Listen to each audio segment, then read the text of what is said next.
This is the TIE Bomber, set 75347. It comes with 3 minifigures and a Gonk droid. So, starting off with the pros, we have Darth Vader. He's looking really nice with that arm printing. I think it's the same one we got in the Darth Vader vs. Obi-Wan set. I don't have that set, so I don't know for sure. His head looks like this. It's really nice. It's got some scars on the back of it, which is pretty accurate. I'm going to put that back on so he can breathe. We're going to compare it to the old one that we got in the Vader transformation set, as you can tell by the head.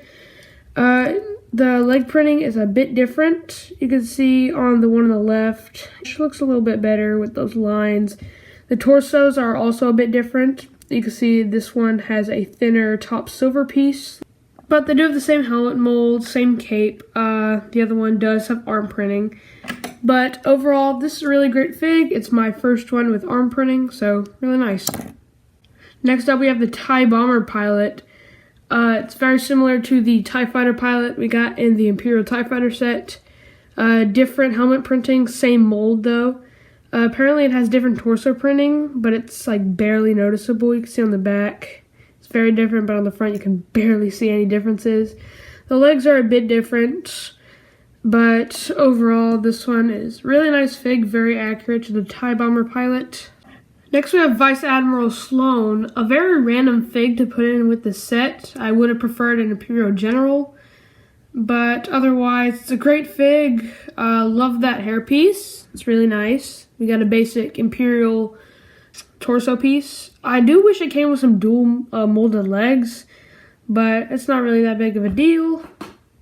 If you're wondering who the heck is this girl, she's actually from a comic titled Kanan First Blood. I have it.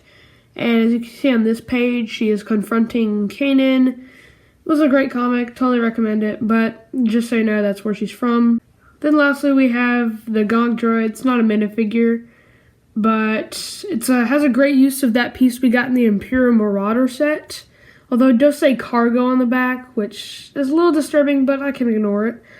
It's very similar to the one we got in the Bad Batch shuttle. It's just a bit taller because it has some different kind of legs. Just basic Gonk. Good for my collection. Great Gonk. Moving away from the minifigures, we have the mini build, which is supposed to be included with the set to make it reasonable for the price. I mean, this seemed really unnecessary to put in the build, but still a nice small build to carry the extra bomber missiles that comes with the set. But moving on to the main part of the set, the TIE Bomber. This thing is really clean looking, just like the TIE Fighter set. When I saw this thing in stores, I was like, I do not want this. But when I bought it, it was like, wow, this is a great set. Top can open up to reveal a place where the pilot can sit. Very nice and roomy in there. You can shut this in. There are 2 stud shooters on the front.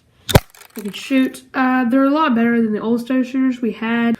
We have these wings on the side that can bend over like that, but you should keep them like that. That's more accurate. Then over here we have the side that keeps the bombs in. Over here on top you can push the bombs out to launch them, and if we just pick this thing up, see they launched out. I'll show you how it works. So you just take your bomber and push these spots down to just release the bombs. It's really satisfying to do. Vice Admiral Sloane, I do think it was a pretty random choice, but it was original. I mean, just going with a random Imperial officer, I think LEGO just wanted to have something original. And they did that. Only con I have is the dual molded legs. Why can't we get those? Plain gray is horrible. If we had some dual molded like you see here, some legs like that would be really accurate because Imperials usually wear those long, unnecessarily long boots. Kind of wish we had those. But other than that, great fig. TIE Bomber pilot, I absolutely have no cons with. This thing is perfect down to the T. Kind of wish I had a different head just in the stern face, but still great fig nonetheless. Then the Gonk droid, I hate that it says cargo on the back, but other than that, it's a Gonk droid, and who doesn't love the Gonk droid?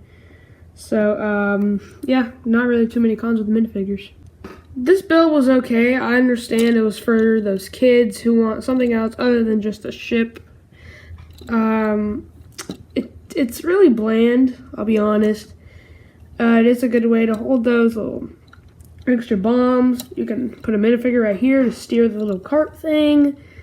I just don't really see much of a use for it for me, because I'm just going to put these in some sort of bin of missiles or something. Really unnecessary. I feel like if we didn't have it, this thing would be at the least $50. This thing just bumped the price up to $55, which really ticks me off. But that's it for that. The TIE Bomber is very sleek, and the combination of bricks and flat tiles was perfect on this. You got that little decal on the side there.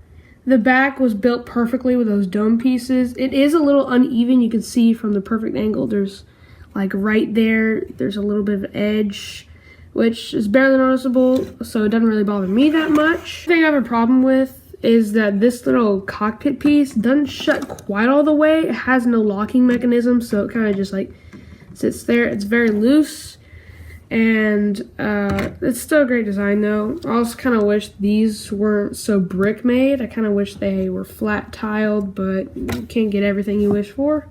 Other than that though, there are literally like barely any cons with this set. It's a very sleek build. The minifigures could be better, but it's still great. Gonk Droid, Pilot, 2 other random minifigures that LEGO just threw in. And of course there's gotta be Darth Vader, because they put him in literally every set. The price, I mean, $55 for this, I don't really think it's necessary.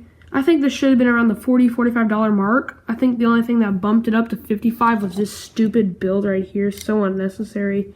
Just the extra like 11 pieces to build this thing bumped it up an extra $5 was really unnecessary. But is this worth your money? Maybe. I mean, the TIE Bomber was barely seen in Star Wars. It was only seen in Return of the Jedi.